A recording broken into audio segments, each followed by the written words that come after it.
हमारी स्थिति क्या है? हम ठाकुर जी को भी अपना मानते हैं, बच्चों को भी अपना मानते हैं, परिवार को भी अपना मानते हैं, चाट मसाले को भी अपना मानते हैं, नुक्कड़ की भेलपूड़ी को भी अपना मानते हैं, गाड़ी को भी अपना मानते हैं। हमारा मन देखो, एक ही मन है, ना जाने कितनी जगह उसको बांट रखा है। थोड़ा सा पीछे वाली गली के पान वाले को दे रखा है, थोड़ा सा बगल में नुक्कड़ पे एक झालमुड़ी बनाता उसको दे रखा है, कलकत्ता के रसगुल्ला को दे रखा है, बंबई की भेलपूड़ी को दे रखा है, तमिलनाडु की इडली को दे रखा है। मन हमारा कितनी जगह भटका हुआ है। प्रेम गली अति सांकरी तामे दो ना समाये, और हमने वहां पे भीड़ इकट्ठी कर रखी है। ठाकुर जी क्यों नहीं आते? वो दूर से देख लेते हैं, भैया इतनी भीड़ है गली में, भिच रहे हैं महाराज।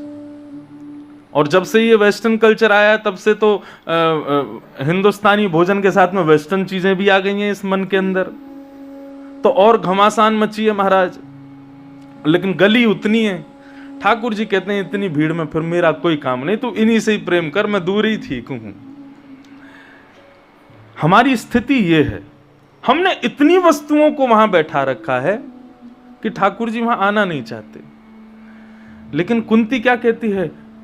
हे नाथ, मेरे पुत्र खड़े हैं, मेरी बहू खड़ी है, मेरा पूरा परिवार खड़ा है, मैं सबके सामने कह रही हूं, मेरे केवल आप हो और कोई नहीं है। त्वयैव नाथेन मुहुर विपत गणात्, कोई नहीं है मेरा। वैष्णव का लक्षण क्या है पता है? हमारा लक्षण और वैष्णव का लक्षण, अपने आप में और वैष्णवों में अंतर जानो। वैष्णव किसको कहते हैं? ठाकुर जी के परम भक्तों को वैष्णव कहते हैं। हम में और वैष्णवों में अंतर क्या है? हम मॉल जाएंगे, मॉल में हमारी आंखें तब तक भटकती रहेंगी जब तक हमको अपने ऊपर पसंद आने वाले वस्त्र ना मिल जाएं। लेकिन वैष्णव का लक्षण क्या है? उसकी आंखें तब तक भटकती हैं जब तक वो अपने ठाकुर जी की प्रिय वस्तु को ना ले ले। या फिर वैष्णव का लक्षण और हमारे लक्षण में अंतर क्या है? हमने किसी को टिकिया खाते हुए देखा, पानी पूरी खाते हुए देखा, तो हमारी जीभ में पानी आ जाता है, चल यार थोड़े 10 रुपए की हम भी खा लेते हैं, ये हमारा लक्षण। लेकिन वैष्णव का लक्षण क्या है? वो किसी को अच्छी वस्तु खाती हुई देखता है ना, तो वो सोचता है इतनी बढ़िया वस्तु है, इतने चाव से खा रहा है, रुक मैं भी कल घर पे जाके सब सामग्री तैयार करके व्यवस्थित करके अपने लाल जी को पवाऊंगा, अपने ठाकुर जी को पवाऊंगा, अपने गोपाल जी को खिलाऊंगा। वो किसी भी वस्तु से अपने सुख का विचार नहीं करता, वो हर सुख देने वाली वस्तु को अपने ठाकुर जी को निवेदित करता है। ये वैष्णव और साधारण में अंतर है।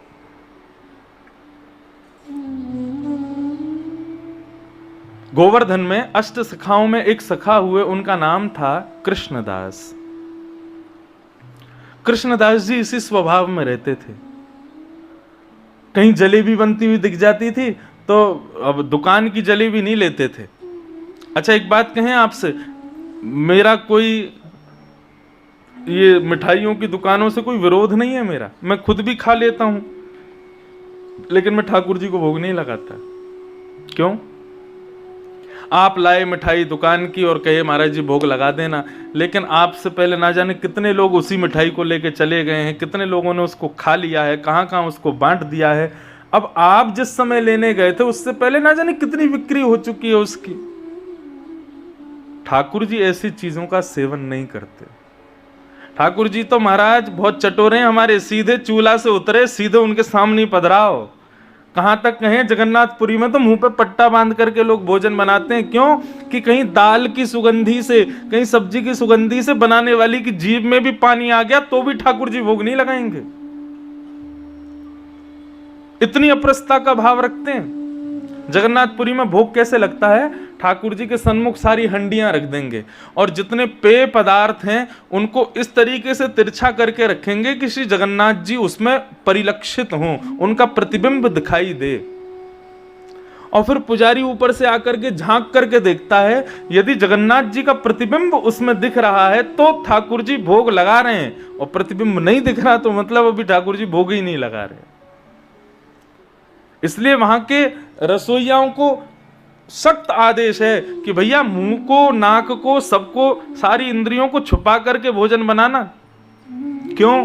क्योंकि यदि सुगंधी नाक में गई तो तुम्हारी जीभ में पानी आ जाएगा, तुमको खाने की इच्छा होगी, और यदि ये इच्छा ठाकुर जी से पहले तुमने प्रकट कर दी तो ठाकुर जी भोग नहीं लगाएंगे। अरे महाराज बड़े नखरे हैं ठाकुर जी के, बहुत चूजी हैं हमारे गोपाल जी। यशोदा मैया के भाव से रसोई घर की सामग्री लेते हैं कि मैया बनाती सबसे पहले मोए पवा, मेरे बाद सबन को दीजो, इस भाव से ठाकुर जी को दी जाती है। तो मैं दुकानों की मिठाई का भोग अपने ठाकुर जी को नहीं लगा, कोई बहुत कहता है तो दूर से ठाकुर जी को दिखा देते हैं, लेकिन भोग नहीं लगाता।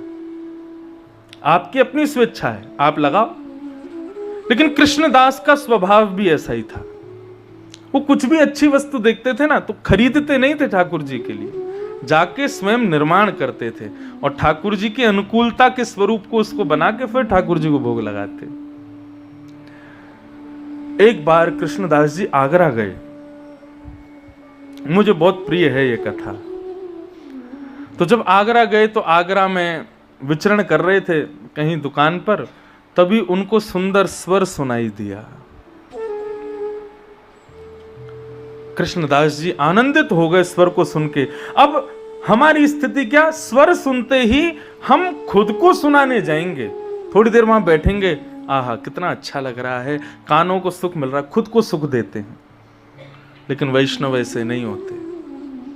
कृष्णदास जी ने जैसे ही वो स्वर सुना, स्वर सुनते ही नेत्र बंद हो गए, और नेत्र बंद होते पहला भाव मन में प्रकट हुआ, ये स्वर तो मेरे श्री जी को सुनाई देना चाहिए, ये स्वर तो मेरे ठाकुर जी के सामने होना चाहिए, ये स्वर यहाँ कहाँ गाया जा रहा है, ये स्वर यहाँ के लिए नहीं है, ये तो मेरे ठाकुर जी के सन्मुख होना चाहिए। खोजने लगे, पूछने लगे ये आवाज कहां से आ रही है, ये कौन गा रहा है।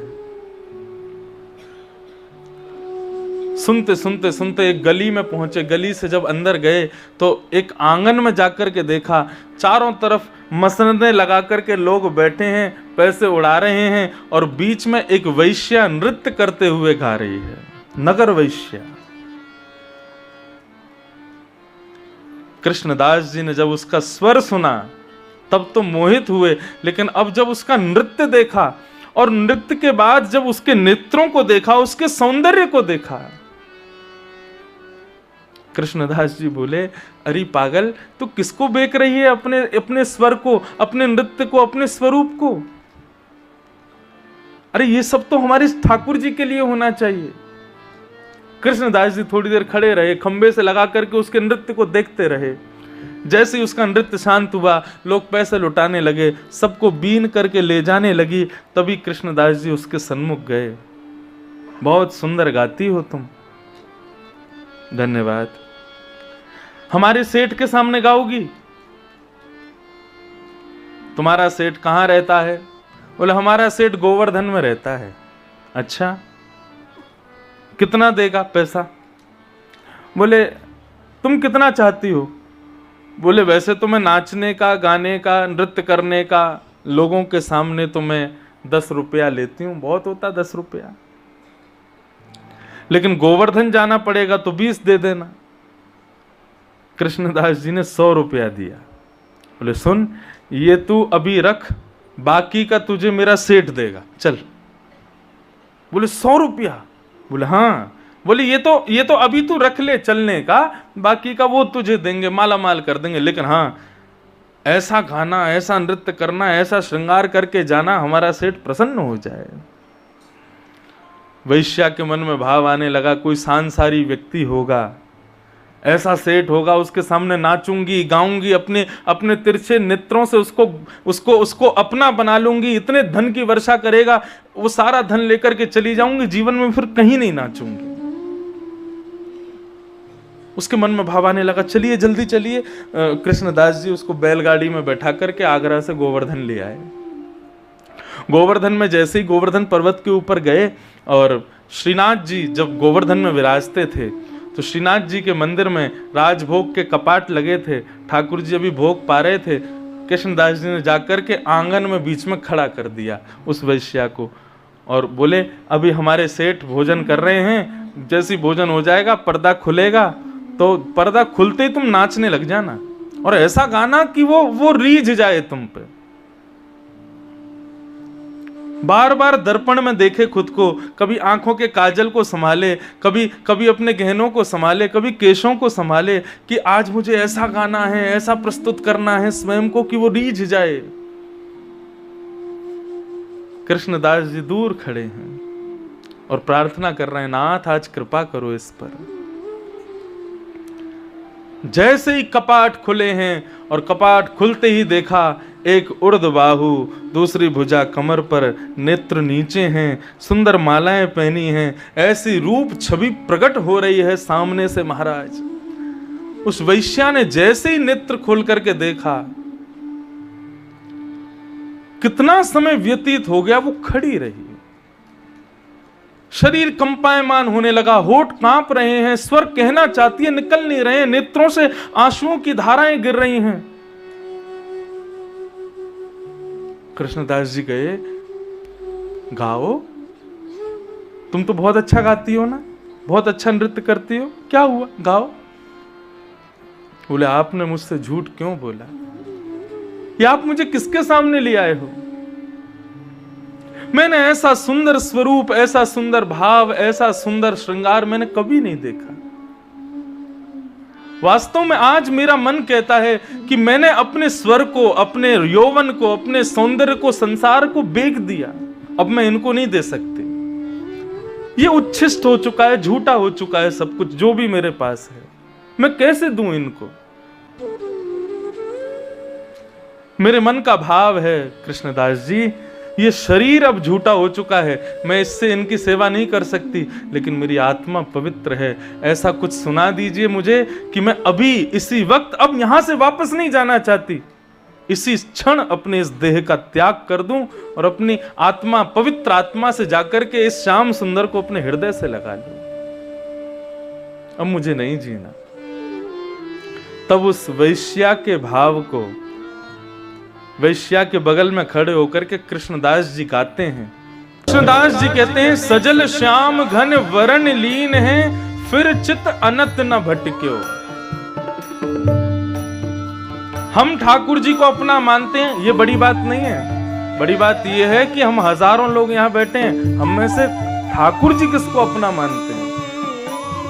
और ठाकुर जी जिसको अपना मानते हैं उसका लक्षण क्या है? श्री कृष्णदास जी कह रहे हैं, सजल श्याम घन वरण लीन है, वाको फिर चित अनत न भटक्यो। जिसका चित्त ठाकुर जी के अन्यत्र कहीं और भटके ही ना, समझना उसको स्वीकार किया है। ठाकुर जी की सन्निधि के बाद भी अन्यत्र कहीं और मन जा रहा है, अन्यत्र किसी को करने की सेवा। अच्छा चलो ठीक है, आप एक पारिवारिक कार्यक्रम में हो, पारिवारिक स्थिति में हो, सबकी रुचि अनुसार आपको कहीं जाना पड़ता है, कुछ खाना पड़ता है, कुछ पहनना पड़ता है, ठीक है। लेकिन उस स्थिति में भी आप ज्यादा देर रह ना पाओ, आप उच्चाटित होने लगो कि नहीं अब मैं वापस अपने ठाकुर जी के पास ही जाऊं, वापस इस संसारी वस्तु को त्याग दूं। और या फिर आप केवल नाटक मात्र करो, हाँ शादी है तो थोड़ा नाटक तो कर लूं, थोड़ा इस व्यवहार को भी निभा लूं, लेकिन फिर चित्त क्या करे कि अब कब वापस जाऊं, जाकर के फिर से ठाकुर जी की अपनी सेवा करूं, उनके सन्मुख बैठूं, उनका प्रसाद बनाऊं, गोवर्धन जाऊं, परिक्रमा लगाऊं। ये स्थिति यदि हो रही है तो समझो ठाकुर जी ने आपका वरण कर लिया है।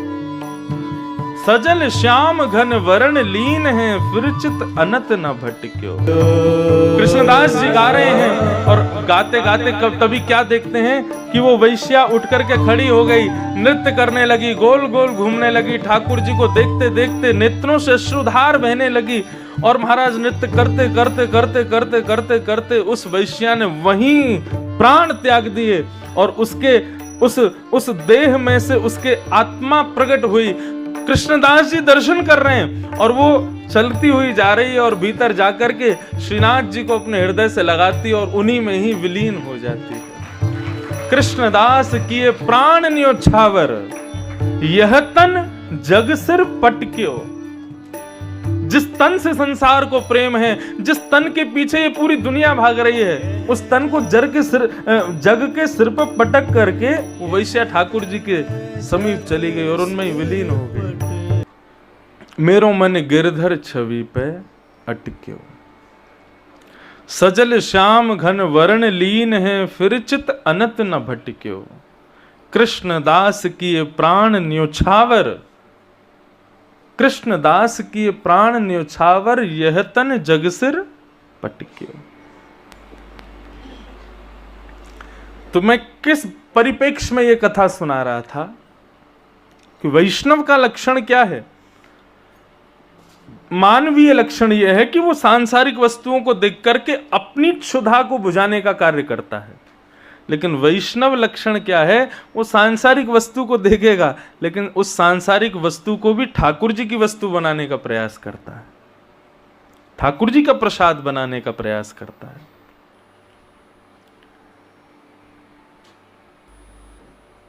ये अंतर है सांसारियों में और वैष्णवों में। वो अपनी रुचि अनुसार नहीं चलते। सोई सुहावे जो प्रियतम भावे, जो प्रियतम को भागया वही उसको सुहाता है, और जो ठाकुर जी को ना सुहावे वो उसको कभी भाएगा ही नहीं। इस प्रकार की भावना। ऐसे करते करते पता क्या होगा, शुरुआत में तो ये होगा आपको वो भाएगा जो ठाकुर जी को भा रहा है, लेकिन धीरे धीरे स्थिति हो जाएगी पर ठाकुर जी को वो भाएगा जो आप दे दोगे, उसी में ठाकुर जी प्रसन्न है। इसको पसंद है इसलिए मुझे भी पसंद है। यही तो प्रेम है परस्पर। कुंती ने भगवान की स्तुति में जो विशेष शब्द कहा है वो ये है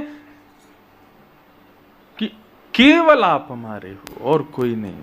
सूरदास जी कहते हैं, बिन गोपाल को नहीं अपनो, जासों कीरति रही है। संसार में सब अपना बताते हैं हमको, लेकिन वास्तव में अपना है कौन? केवल गोपाल जी, और कोई हमारा नहीं है।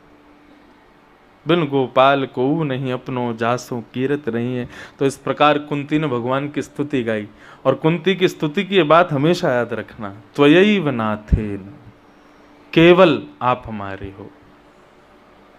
हम तुम्हारे थे प्रभु जी, हम तुम्हारे हैं, हम तुम्हारे ही रहेंगे ओ मेरे भगवान। तुम हमारे थे प्रभु जी, तुम हमारे हो, तुम हमारे ही रहोगे ओ मेरे भगवान। लेकिन ये गाते गाते हमको सांसारिक स्मृति भी तो रहती है। लेकिन कुंती कहती है मेरा कोई नहीं है, केवल आप हो और कोई नहीं। कुंती की इस स्तुति को सुनकर के ठाकुर जी प्रसन्न हुए। कुंती को हृदय से लगा करके भगवान बोले, बुआ तुम जब जब मुझे बुलाओगी तब तब मैं दौड़ा चला आऊंगा, किसी को नहीं दिखूंगा, केवल तुमको दिखूंगा। तुम एकांत में कक्ष में भी कहोगे ना कन्हैया, तो भी देखना मैं वहीं प्रकट हो जाऊंगा। ये वरदान केवल तुमको देता हूं। ऐसा वरदान भगवान ने किसी को नहीं दिया कि जब चाहो मुझे बुला लो, कुंती को दिया। और जाते जाते भगवान कह के गए, जिस दिन अपनी लीला पूरी करके जाऊंगा ना कुंती, उस दिन सबसे पहले मेरे साथ पृथ्वी से जाने वाली कोई होगी तो कुंती ही होगी।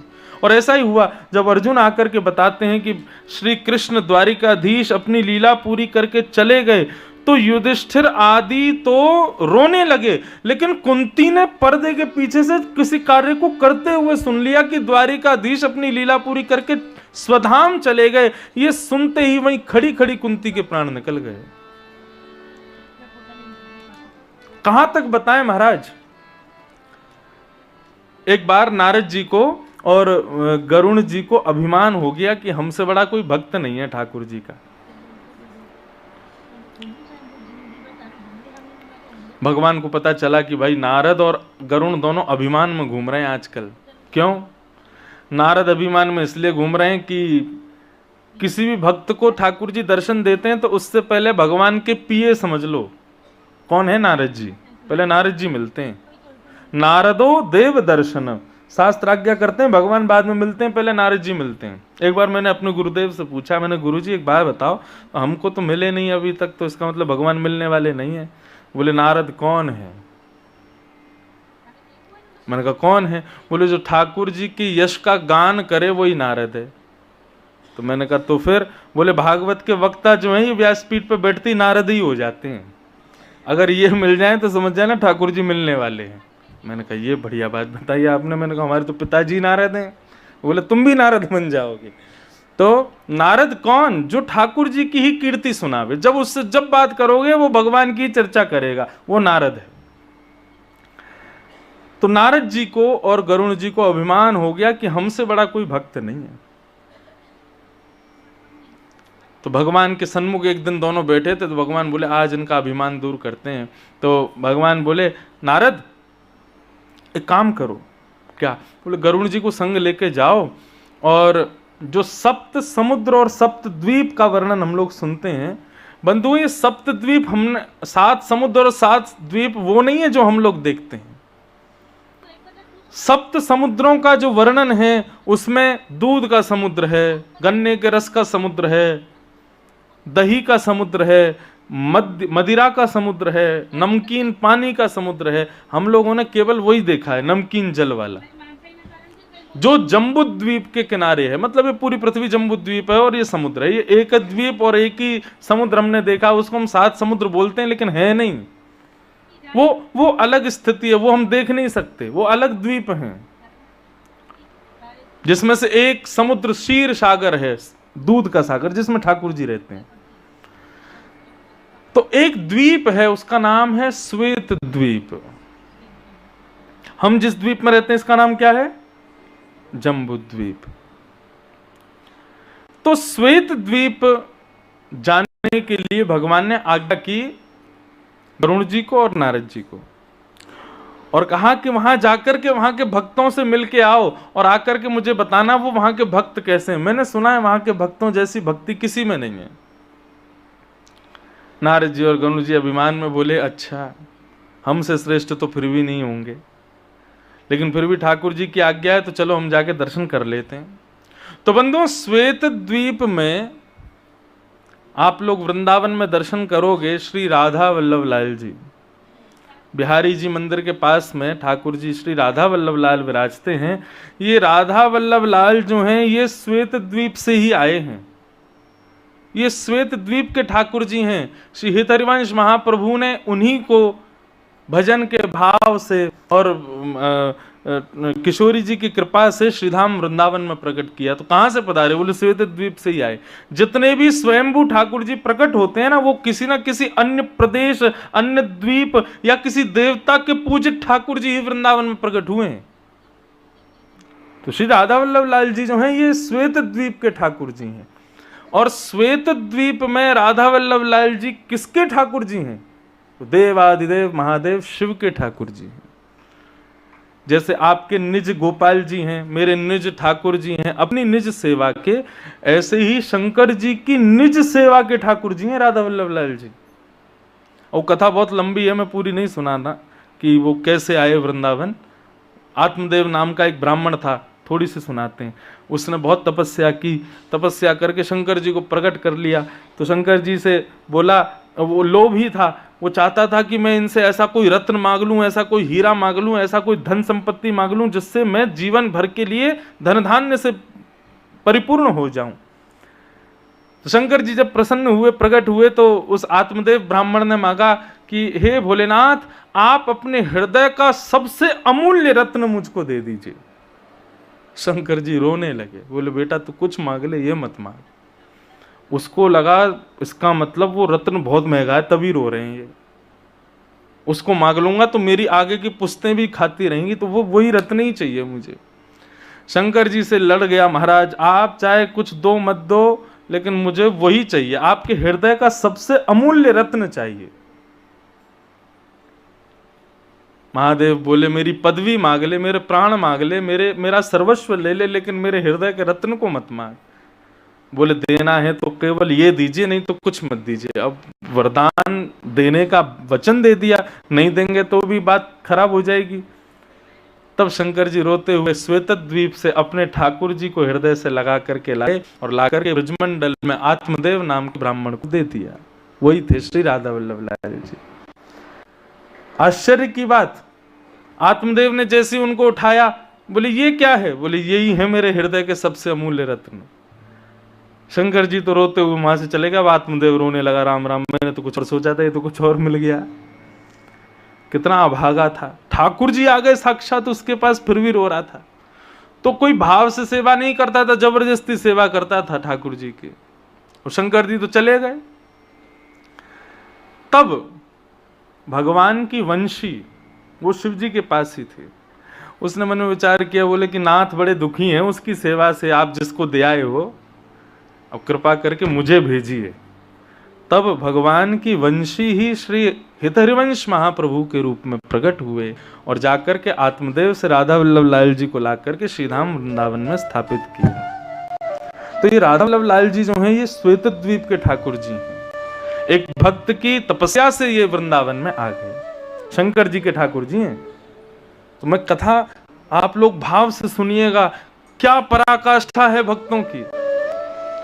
जैसे ही नारद और गरुण जी पहुंचे श्वेत द्वीप, तभी क्या देखते हैं, एक विशाल स्वर्ण का मंदिर है और उस मंदिर के मध्य में श्री राधा वल्लभ लाल जी विराज रहे हैं और देव आदिदेव महादेव शंकर भगवान अपने हाथों से आरती कर रहे हैं, घंटी हिला रहे हैं और लाखों की तादाद में भक्तजन उनका दर्शन कर रहे हैं।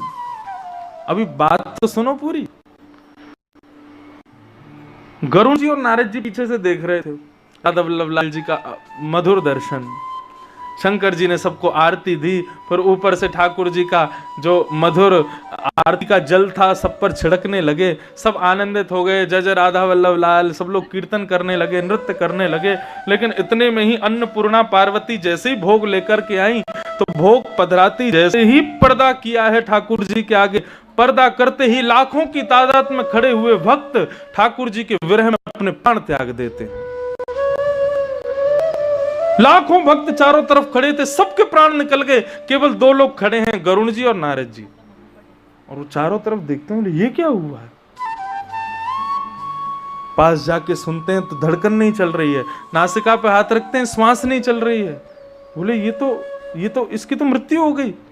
दूसरे को देखो, दूसरे के पास जाते हैं तो धड़कन नहीं चल रही है, श्वास नहीं चल रही, बोले इसकी भी मृत्यु हो गई।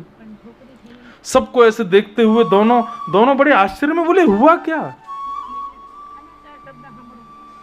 इतने में ही भोग सिद्ध हो गया था, भोग पूर्ण हो गया था और भोग पूर्ण होते ही घंटी बजने लगी और जैसे ही शंकर जी ने पुनः पर्दा खोला, देखते ही देखते लाखों पुनः खड़े हो गए, राधा वल्लभ लाल को प्रणाम करने लगे, उनको ही देख करके आनंद करने लगे, नृत्य करने लगे। नारद जी गरुण जी बोले क्या हुआ है हमारे साथ, अभी हमें बिल्कुल समझ नहीं आ रहा है। शंकर जी आरती करके जैसे ही नीचे उतरे, नारद जी दौड़े दौड़े गए, चरणों में गिर गए। बोलो भगवान, ये हम क्या देख रहे हैं, हमारी सोच के परे है, हमारी समझ के परे है, ये स्थिति क्या है। आप दर्शन खोलते हैं जीवित हो जाते हैं, दर्शन बंद करते हैं तो प्राण निकल जाते हैं, ये क्या स्थिति है। भगवान शिव कहते हैं नारद, ये श्वेत द्वीप है।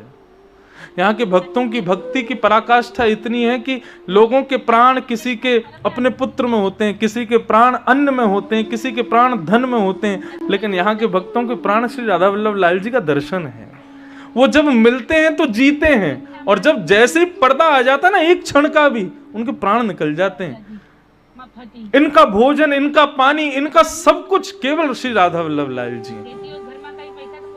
उन्हें देख करके ही जीते हैं, उन्हें देख करके ही रहते हैं, उन्हें देख करके ही सब कार्य करते हैं और उनके विरह में प्राण त्याग देते हैं।